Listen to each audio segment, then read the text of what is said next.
అందులో మొదటగా విద్యార్థి గుర్తుపెట్టుకోవాల్సింది చక్కటి దస్తూరి, హ్యాండ్ రైటింగ్. ముఖ్యంగా పిల్లలనేటువంటి వాళ్ళు చక్కటి రాత అనేటువంటిది ఉందంటే, ఆ రాతతో విద్యార్థుల తలరాతలు కూడా మారిపోతాయి సార్.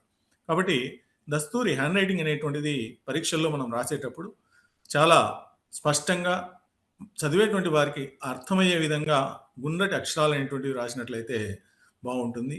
విద్యార్థులు ఆ విషయాన్ని కొంచెం గుర్తుపెట్టుకోవాలి. రెండవ అంశము అక్షర దోషాలు లేకుండా రాయడం.